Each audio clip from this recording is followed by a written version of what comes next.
Hi hello, നിങ്ങളൊരു YouTube Instagram content creator ആണെങ്കിൽ നിങ്ങൾക്ക് ഉറപ്പായിട്ടും ഈ ഒരു വീഡിയോ ഹെൽപ്പ് ആവും. നിങ്ങൾ പലപ്പോഴും വിചാരിച്ചാണ് ഇതുപോലുള്ള ഷോർട്സ് തമ്പനയിൽ എങ്ങനെയായിരിക്കും ഉണ്ടാക്കുന്നതെന്ന്. അപ്പോൾ ഇത് വളരെ സിമ്പിൾ ആണ്. ഒരു ആപ്പ് കൊണ്ട് നമുക്ക് ഒറ്റ ക്ലിക്ക് കൊണ്ട് നമുക്ക് ഈ ഒരു തമ്പനയിൽ ഉണ്ടാക്കാൻ പറ്റും. അത് നിങ്ങൾ വലിയൊരു എഡിറ്റർ ആവണമെന്നോ നിങ്ങൾക്ക് ഭയങ്കരമായിട്ട് എഡിറ്റിംഗ് അറിയണമെന്നൊന്നും ആവശ്യമില്ല. അപ്പൊ ആപ്പിന്റെ പേര് വന്നിട്ട് വി മേക്ക് എന്ന് പറയുന്ന ആപ്പാണ്. ആപ്പിന്റെ ലിങ്ക് എന്തായാലും ഞാൻ ഡിസ്ക്രിപ്ഷനിൽ കൊടുത്തേക്കാം. അപ്പൊ വി മേക്ക് എന്ന് പറയുന്ന ആപ്പ് നിങ്ങൾ അതിനെ ഡൗൺലോഡ് ചെയ്ത് സൈൻ ഇൻ ഒക്കെ ഒന്ന് ചെയ്യുക.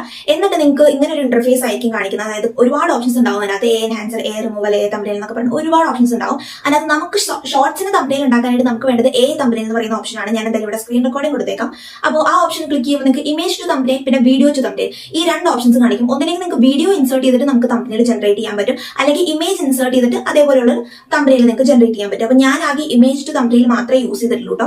അപ്പോൾ ആ ഓപ്ഷൻ ക്ലിക്ക് ചെയ്യുമ്പോഴേക്കും നിങ്ങൾക്ക് വേണ്ട ഇമേജ് ഇൻസേർട്ട് ചെയ്ത് കൊടുക്കുക. അതായത് നിങ്ങൾ ഷൂട്ട് ചെയ്യുന്ന സമയത്ത് ഒന്നില്ലെങ്കിൽ നിങ്ങൾ പോസ്റ്റ് ചെയ്തിട്ട് നല്ലൊരു ഫോട്ടോ എടുക്കുക, അല്ലെങ്കിൽ നിങ്ങളുടെ വീഡിയോയിൽ ഒരു സ്ക്രീൻഷോട്ട് ആഡ് ചെയ്താലും അത് എങ്ങനെ വേണമെങ്കിലും നിങ്ങൾക്ക് ചെയ്യാവുന്നതാണ്. അപ്പോൾ നിങ്ങൾക്ക് വേണ്ട ഇമേജ് സെലക്ട് ചെയ്ത് കൊടുക്കുക. പിന്നെ നിങ്ങൾക്ക് എന്താണോ ആ തമ്പനയിൽ എഴുതേണ്ടത്, അതായത് എന്ത് സെന്റൻസ് ആണ് നിങ്ങൾക്ക് അവിടെ വേണ്ടതെന്ന് വെച്ചാൽ നിങ്ങൾക്ക് അവിടെ ടൈപ്പ് ചെയ്ത് കൊടുക്കാം. ഇനി ആ ഒരു സെന്റൻസ് നിങ്ങൾക്ക് ഭയങ്കര ബോറിംഗ് ആയിട്ട് തോന്നുകയാണെന്നുണ്ടെങ്കിൽ നിങ്ങൾക്ക് ടെക്സ്റ്റ് പോളിഷിംഗ് എന്ന് പറയുന്ന ഓപ്ഷൻ ക്ലിക്ക് ചെയ്തുകൊണ്ട് നിങ്ങളുടെ സെന്റൻസ് ഭയങ്കര അട്രാക്റ്റീവ് ആക്കാം. അതായത് നല്ല അടിപൊളിയായിട്ടുള്ള ക്ലാസി ആയിട്ടുള്ള സെന്റൻസ് ഒക്കെ കൊടുക്കാൻ പറ്റും. അത് കഴിഞ്ഞ് നിങ്ങൾ ജനറേറ്റ് കൊടുക്കുക. അപ്പൊ അധികം നേരം ഒന്നും പ്രോസസ് ആവാനായിട്ട് ടൈം എടുക്കില്ല കേട്ടോ. അങ്ങനെ ജനറേറ്റ് ആയി കഴിയുമ്പോഴേക്കും നിങ്ങൾക്ക് 4 ടൈപ്പ് ഓഫ് തമ്പനെയിൽസ് ആയിരിക്കും അവിടെ ജനറേറ്റ് ആയിട്ടുണ്ടാവുക. നിങ്ങൾക്ക് ഇഷ്ടമുള്ള അതിനകത്ത് തിരഞ്ഞെടുക്കാവുന്നതാണ്. എന്നിട്ട് വേണമെങ്കിൽ 4 നിങ്ങൾക്ക് സേവ് ചെയ്യാവുന്നതാണ്. ഇനി 4 കൂടുതൽ നിങ്ങൾക്ക് ജനറേറ്റ് ചെയ്യണം എന്നുണ്ടെങ്കിൽ നിങ്ങൾക്ക് പ്രീമിയം, അതായത് ഈ ആപ്പിന്റെ പ്രീമിയം എടുക്കേണ്ടി വരും, പൈസ കൊടുക്കേണ്ടി വരും. അത്രേ ഉള്ളൂ. ഇനി ഈ തമ്പനെയിൽ എങ്ങനെയാണ് നമ്മുടെ വീഡിയോയിലേക്ക് ആഡ് ആക്കേണ്ടതെന്നായിരിക്കും നിങ്ങൾക്ക് ഡൗട്ട് വരിക. അതായത് ചിലർക്ക് നിങ്ങൾക്ക് ഡൗട്ട് വരുമായിരിക്കും യൂട്യൂബിൽ എങ്ങനെ ഈ തമ്പനെയിൽ കൊടുക്കും എന്നൊക്കെ. ഇനി ഇൻസ്റ്റയിലാണെങ്കിൽ നിങ്ങൾക്ക് സിമ്പിൾ ആയിട്ട് ഇമ്പോർട്ട് ഫ്രം ലൈബ്രറി എന്ന് പറഞ്ഞ് ക്ലിക്ക് ചെയ്ത് കഴിഞ്ഞാൽ നിങ്ങൾക്ക് ആ ഒരു ഫോട്ടോ ജനറേറ്റ് ചെയ്യാനായിട്ട് പറ്റും.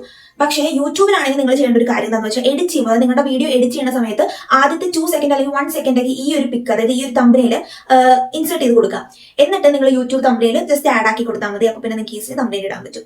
എന്റെ ചാനലിൽ തന്നെ കുറച്ച് ഷോർട്സ് ഒക്കെ, 2-3 ഷോർട്സ് ഒക്കെ ഞാൻ റീസെന്റ് ഇവരുടെ തമ്പനയിൽ തന്നെയാണ് കൊടുത്തിരിക്കുന്നത്. അപ്പോൾ നിങ്ങൾക്ക് ചെക്ക് ചെയ്ത് കഴിഞ്ഞാൽ മനസ്സിലാവും. പിന്നെ നിങ്ങൾ നോട്ട് ചെയ്യേണ്ട കാര്യം എന്താണെന്ന് വെച്ച് കഴിഞ്ഞാൽ ഒരു ദിവസം നിങ്ങൾക്ക് ഒരു തമ്പനയിൽ ഈ ആപ്പ് വഴി നിങ്ങൾക്ക് ജനറേറ്റ് ചെയ്യാനായിട്ട് പറ്റത്തുള്ളൂ. അതായത് 24 hours ശേഷം മാത്രമേ നിങ്ങൾക്ക് അടുത്ത തമ്പനയിൽ ഉണ്ടാക്കാനായിട്ട് പറ്റത്തുള്ളൂ. അപ്പോൾ വീഡിയോ ഇഷ്ടപ്പെട്ടെങ്കിൽ എന്തായാലും ലൈക്കും സബ്സ്ക്രൈബും ഷെയറും ഒക്കെ ചെയ്യാം. പിന്നെ ഈ വീഡിയോയെ കുറിച്ച് എന്തെങ്കിലും ഡൗട്ട് നിങ്ങൾക്ക് ഉണ്ടെങ്കിൽ കമന്റ് സെക്ഷനിൽ അറിയിക്കാനും മറക്കണ്ട. ബൈ.